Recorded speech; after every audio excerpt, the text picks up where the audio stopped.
Fitness advice comes in a variety of formats. Some are obviously wise, encouraging counsel, while others, not really. Then there are those that may appear to offer excellent counsel, but do not actually do so. Hello, in this video we're going to look at 3 useful fitness suggestions that, without some additional information, aren't actually that useful. Let's start with the first useful suggestion of resting too little, which is to take very little time off in between bouts of exercise.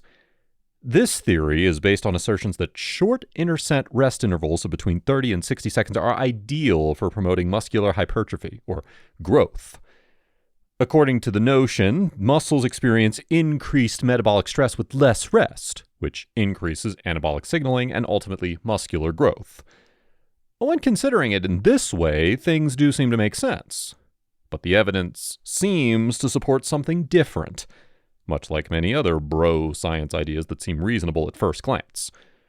Research demonstrates that longer rest durations between sets typically result in better strength improvements, and yes, even greater muscle gains. And the reason is that by taking longer breaks between sets, your muscles have more time to recuperate, allowing you to complete more reps in the following sets than if you take shorter breaks. In other words, you may work harder and get better results if you take longer breaks.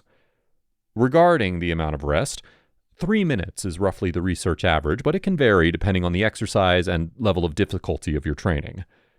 There should be more time between sets for compound exercises like deadlifts and bench presses. Less is usually fine for isolation exercises like bicep curls and cable raises. Additionally, you will require more recovery time in between sets the harder you work or the closer you train to failure. The most important thing to remember is that taking longer to rest is completely okay, and even preferable to simply taking less time to rest. Take a good nap.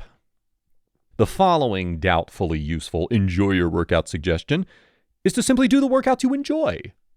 One of those pieces of great advice with good intentions, but little actual substance. Yes, of course, everyone should be engaged in activities they find enjoyable, since otherwise we run the risk of giving up, which is the last thing we want. On the other hand, if what you find most enjoyable does not help you reach your fitness objectives, that's a problem. Like, what good is it if I only do deadlifts all day, since deadlifts are my favorite if I want to build up my upper body, which we all know doesn't really require much more work. It is crucial that our training is appropriate for our objectives, which occasionally entails doing activities we can tolerate but don't particularly enjoy.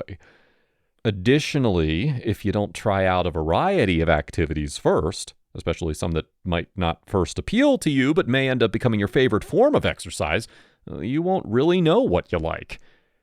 Instead of urging others to just do whatever exercise you like, I believe a better recommendation would be to first set a goal, then try out different exercises that would achieve your goal, and then out of those, choose the ones you prefer the most. Do the calorie counting. Finally, the last helpful but unhelpful tip, which may shock some of you, is to just count your calories. I'm a huge advocate of calories, which sounds strange when I say it out loud if you've read enough of my work. However, much like the prior suggestion, the issue here is substance, or more specifically, a lack of context. The issue is so serious that it has given rise to anti-calorie movements and figureheads who appear to have sworn an oath to agitatedly flicker their eyelids anytime the word calorie is even mentioned. And it was the site of the renowned and well-known debate, if it's just about calories, then does that mean 1,000 calories of sugar is the same as 1,000 calories of broccoli? Again, the lack of context that arises when people talk calories is the reason language like this thrives, despite the fact that no sensible person would make that argument. We must keep in mind that calories are merely a measurement of heat, which is appropriate in the context of body weight, since the weight we can successfully modify in our bodies is represented by the amount of available and stored energy, the conversion of which produces heat. In other words, calorie intake against expenditure is the main factor in weight management. But it would be a very bad idea to consume only on the basis of calories, even though it is true that your calorie source matters a lot. It is for this reason that I consistently emphasize the value of consuming enough amounts of protein, since it enhances numerous fitness-related factors. Additionally, the context is missing, and it refers to different aspects. These include things like muscle development, which is enhanced by consuming more protein. Satiety, the sense of being full after eating, increases with protein and low-calorie, high-fiber foods like vegetables. It depends on your preferences whether or not a food is palatable or whether you can eat it and accept it. Consuming more whole foods is the greatest way to achieve micronutrient sufficiency, which is essential for maintaining general health. Additionally, you can burn more calories based on the food you eat, which is often high in protein again, which is the other half of the calorie equation, calories in, calories out.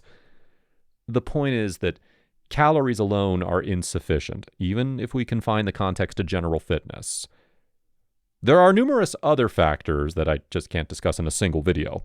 I believe it would be more appropriate to phrase this advice as nutritious whole foods and protein are key, so make sure to get enough of them while fitting them into your calorie goals. That sounds exactly as well when said. And that's 3 not helpful, possibly a little helpful, but needing context-specific advice. Comment below with your thoughts on my interpretation of this advice, as well as those that you feel aren't as useful as we think they are. In addition, if you like this video, please share it with your not-so-helpful yet helpful friends by giving it a helpful thumbs up.